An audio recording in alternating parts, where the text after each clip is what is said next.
A Washington County deputy has resigned after he was arrested over the weekend for DWI and resisting police.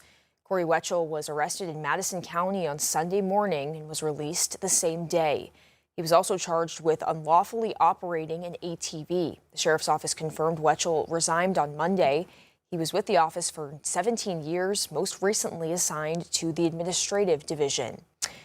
We're hearing from local law enforcement mourning the death of Centerton Police Captain Chris Kelly. He died in an explosion while working on his farm over the weekend. Kelly served both the Centerton Police Department and the Benton County Sheriff's Office Reserve Division.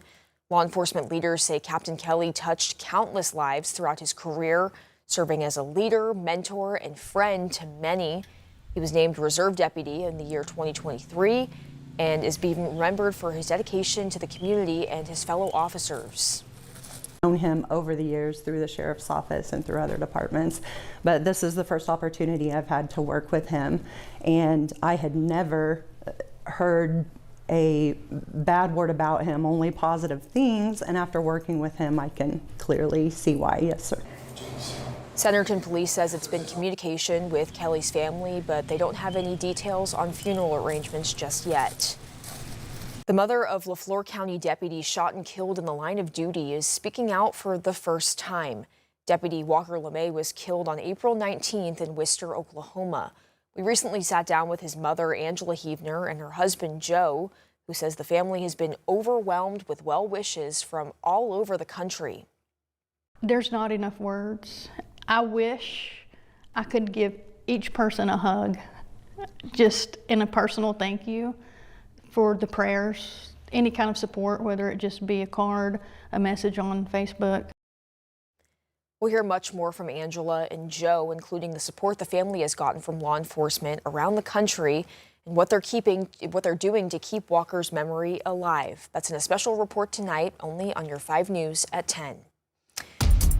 The Trump administration appears to be backing off a nearly $1.8 billion fund that's aimed to compensate people the president says was mistreated by the previous Department of Justice. Natalie Brandt has more details from the White House.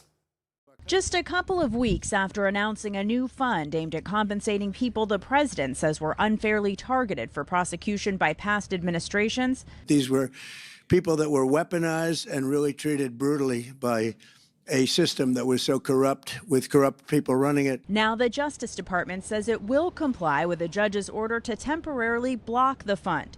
Democrats want to make the move permanent. This week, Senate Democrats will push legislation to ban this slush fund and ensure no president can ever do this again. Trump's word is nowhere near enough. The announcement by the administration came shortly after President Trump met with House Speaker Mike Johnson. The fund faced rare GOP pushback on Capitol Hill. Some Republicans criticized the White House for not ruling out January 6 defendants receiving compensation, threatening to derail the GOP reconciliation bill to fund ICE and Border Patrol. Republicans are looking at November and worried about being badly defeated, and so they don't want Trump doing anything beyond what he's already done that's going to make their situation even harder. Senate Majority Leader John Thune says with the fund tabled, they can now move forward with votes as soon as this week. Natalie Brand, CBS News, the White House. We're following new updates from Arkansas DHS after reports that money has been stolen from summer EBT accounts. That program provides families with $120 per child each summer for food. DHS says scammers are using card skimmers, fake websites, and other tactics to steal EBT information and PIN numbers. The agency is now urging users to change their PINs. The state is also boosting fraud protections and planning a move to more secure chip cards. So unfortunately, we are not able to replace those benefits. They're fully federally funded, and we are not allowed to replace the benefit. For one family, their benefits were stolen before they ever got a chance to use them. At least try to get it back, especially for the parent that really look forward to their benefits every year. Encourages anyone who believes they've been a victim of fraud to report it through the state's online portal. A longtime Meals on Wheels program in Rogers is closing its doors after more than 40 years of serving the community. Mike Jeffcoat, the president of the program, says the board made the decision after years of challenges, including rising food and gas prices and a shortage of volunteers. Jeffcoat says the program used to serve more than 100 people a day before COVID, but that number has dropped. He says many of the clients were seniors, veterans, and people with disabilities who relied on the daily meals and those daily check-ins. There was a lot of older people that they really didn't care about the meal. They just wanted somebody to say hi to. I think we need some younger people maybe want to pick it up and run with it. Or maybe a church or a group that wants to take over. That property is now up for sale. The Greenwood City Council has approved applying for a federal grant that would help the fire department add more staff. The Safer Grant program through FEMA helps fire departments increase or maintain the number of trained firefighters. Greenwood is a paid on-call department. Fire Chief Stuart Bryant is the only full-time employee. He says as the city continues to grow, so do the numbers of emergency calls, and the department needs to keep up. With our current staffing model, we're just not able to have someone available 24/7. And with the city growing like Greenwood and all the additional businesses and additional calls that we've been receiving over the years, it's time for us to step up and provide some 24/7 service. According to the resolution passed by the City Council, the FEMA grant would fund 9 firefighter positions for the city. Well, starting a business can be exciting, but figuring out where to start can also be a challenge. The city of Fayetteville is hoping to change that with new classes for local entrepreneurs. 5 News reporter Emily Moss has more.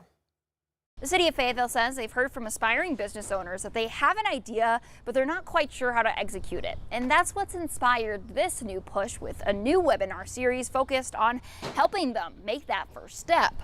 Their feedback led to the creation of the Fayetteville Business Starter Kit. The new resource includes a 3-part webinar series walking participants through the process of opening a business in Fayetteville.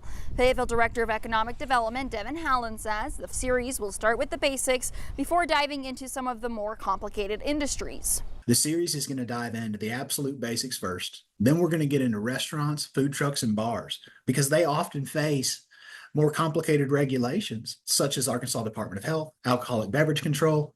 We want to work with our state partners to provide really great guidance on how to navigate these processes and make it easier than ever. The first webinar is June 5th at noon, with more to follow throughout the month. In Fayetteville, covering news where you live, Emily Moss, 5 News.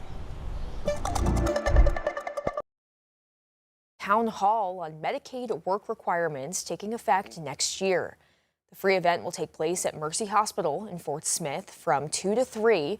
The department says the new rule will apply to able-bodied adults ages 19 to 64 in the Arkansas Health and Opportunity for Me program.